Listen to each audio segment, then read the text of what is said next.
Happy Friday, everybody. Gio here from the Fandom United podcast. I hope you enjoyed that little intro I put together, kind of giving you a sneak peek of what the show will be about. I hope to do that for every Fandom United podcast going forward. And so I hope I get some good feedback on that. Thank you so much for joining me. We have a lot of exciting DC news to get to, a lot of updates. We're going to start with some breaking news that happened this morning. The Flash director, Andy Muschietti, has found his Supergirl. Actress Sasha Calle from The Young and the Restless, a Daytime Emmy nominated actress, will be Supergirl in the upcoming DCEU movie. Here's the director breaking the news to the actress. I have the video here, so let's tune in. Can you fly? Can I fly? Mm-hmm. Like, what do you mean, can I fly?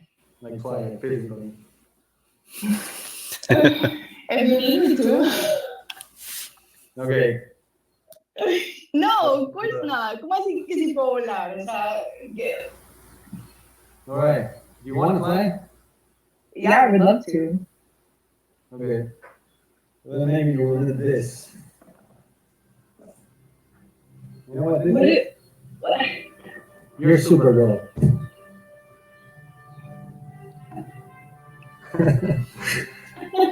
Felicitaciones. Muy bien. God, I love these kind of videos, man. Está bien, Sasha. I'm back. Felicitaciones. Congratulations, Sasha. You made it. You made it. Thank you, guys. This is like... Thank you. No, thank you. We're all thrilled about it. We're super happy. And you would be like, no way. Can I freak out for a second? Of course, yeah, take your time. I got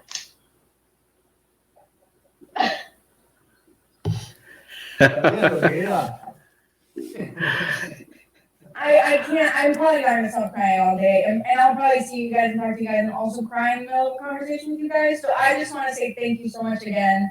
I really like. Thank you, truly. Wow. If that doesn't, make you feel some kind of way, I don't know. Yeah, according to my notes here from Deadline. Well, first, let's read what the director had to say about this.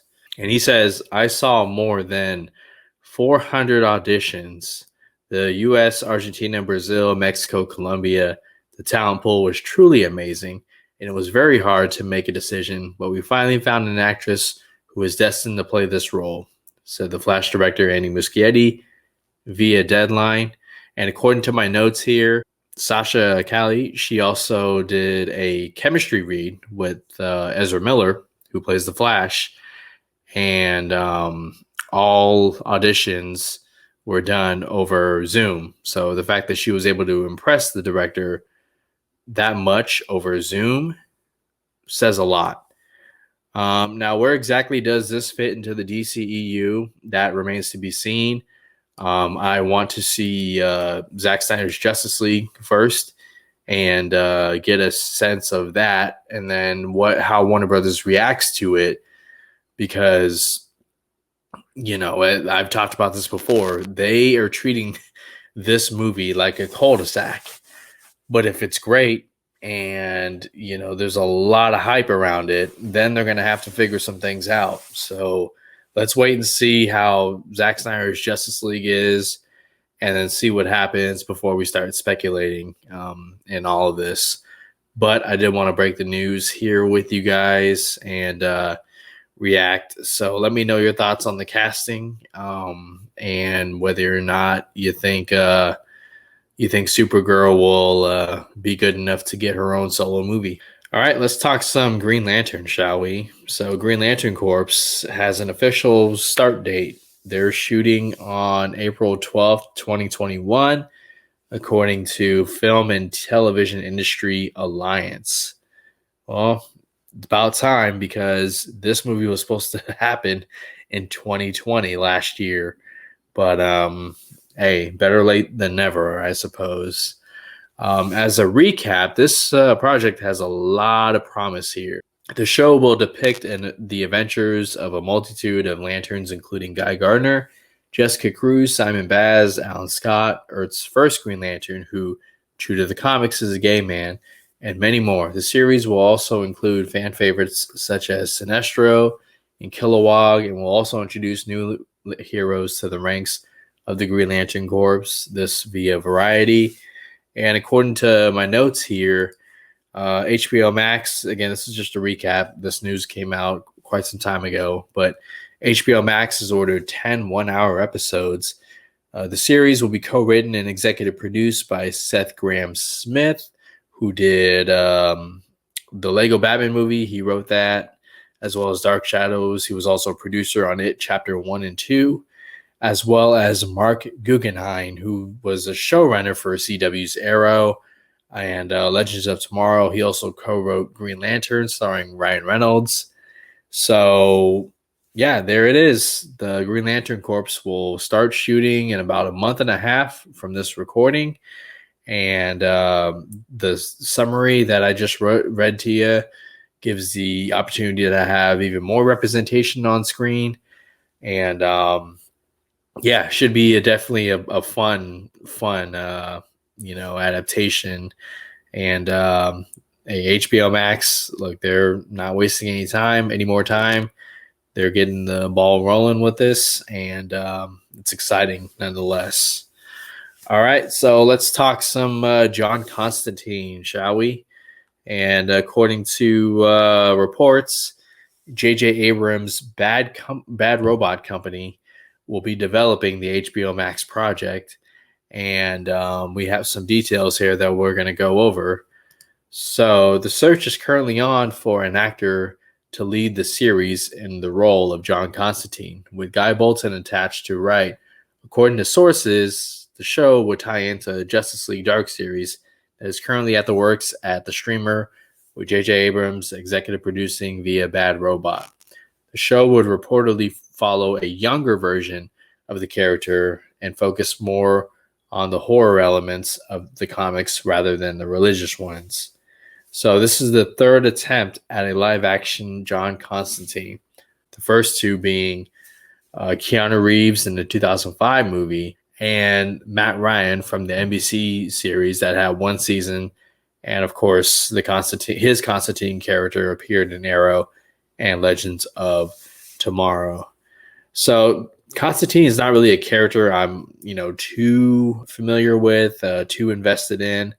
Like I said, I really, really enjoyed Keanu Reeves' 2005 portrayal of Constantine. I actually just revisited the movie the other night, and I'm always left feeling bittersweet because it's one of those movies that should have gotten a sequel.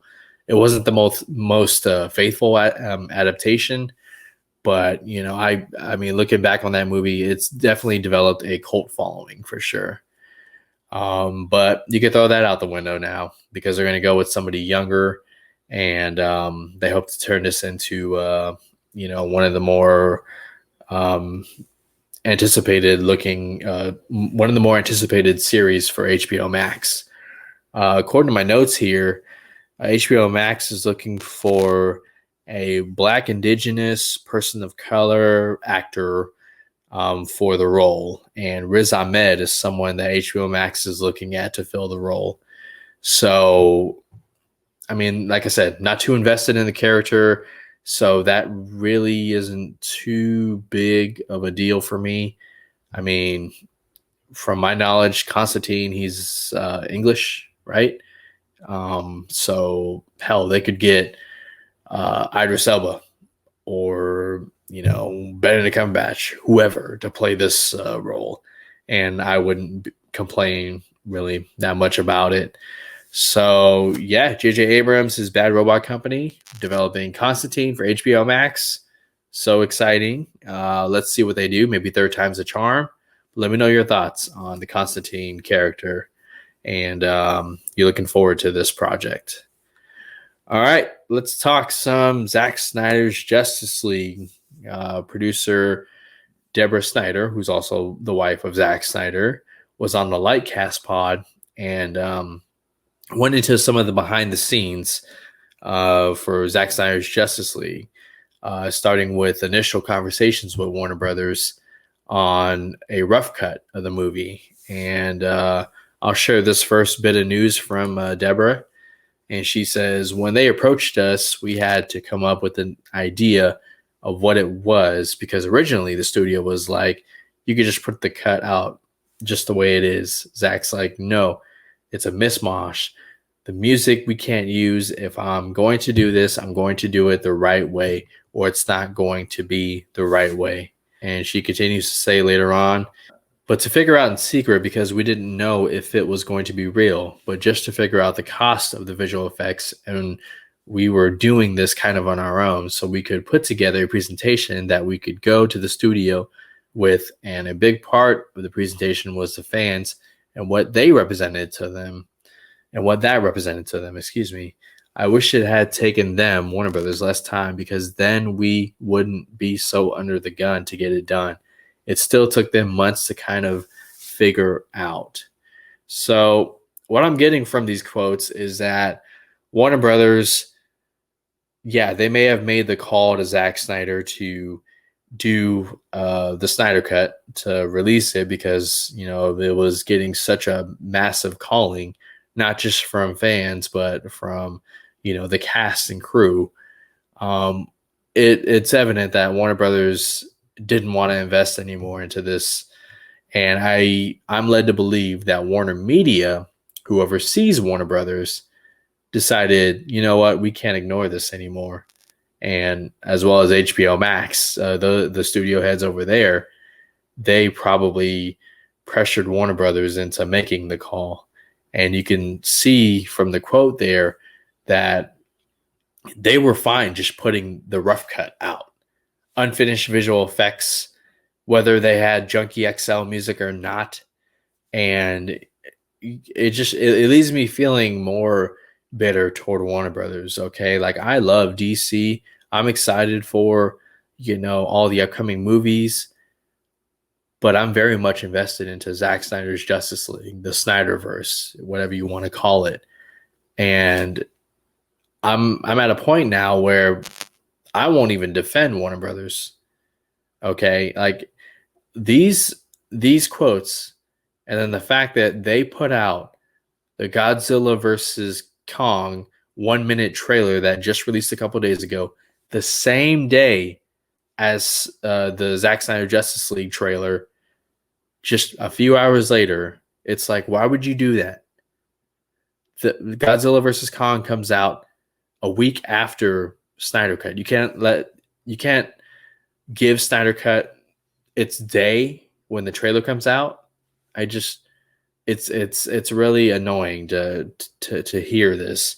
And I feel sorry for the Snyders, okay? Because they could have had more time to finish this. During the interview, Deborah Snyder says that over 2,600 VFX shots had to be finished in 6 months. And according to, you know, filmmakers and producers, that's unheard of. But the fact that they did it, just, I don't know. Warner Brothers, anyways.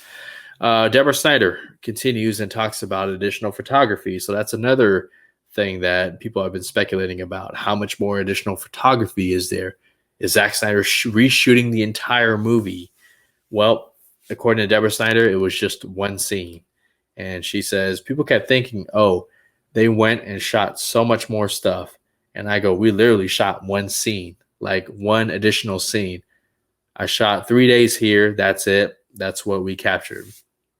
And it's not confirmed, but many of us are speculating it's the nightmare sequence with that we saw in the trailer with Jared Leto's Joker, you know, the We Live in a Society scene.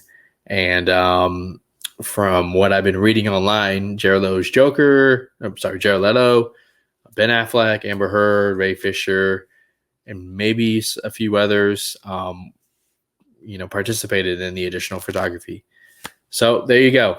one scene was shot for additional photography. Now, does that equal $70 million?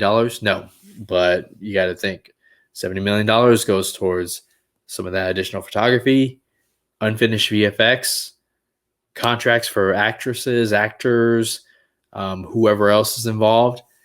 And then, of course, you got to pay Junkie XL to come back and finish the music and compose it. So, those millions of dollars go towards not just additional photography. And so Deborah says herself, one scene. You can believe whatever you want to believe. I mean, why would you not believe the producer who is literally so involved in this? But hey, it is what it is if you want to believe other things. Let's continue. So Deborah Snyder also talks about the unkind press that she feels, and many fans agree with her, that has been directed toward, her, Zack Snyder, and their movies. And she says the following: "We've had our share of unkind press. Some of it, though, it's interesting because I think Batman v Superman is a perfect example. It's too dark. It's too dark compared to what?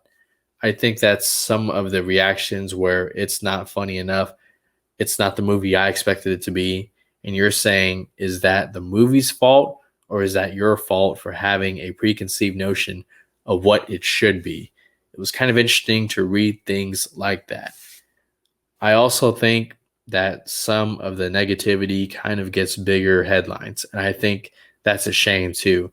Sometimes I'll read a headline and actually the story isn't as salacious as that. Sometimes I feel, not just about our movies, but in general, the reviewers are cruel, and there's people behind it that spend a lot of time, whether you like it or not, and you don't have to like it, but sometimes it gets very personal and it gets mean.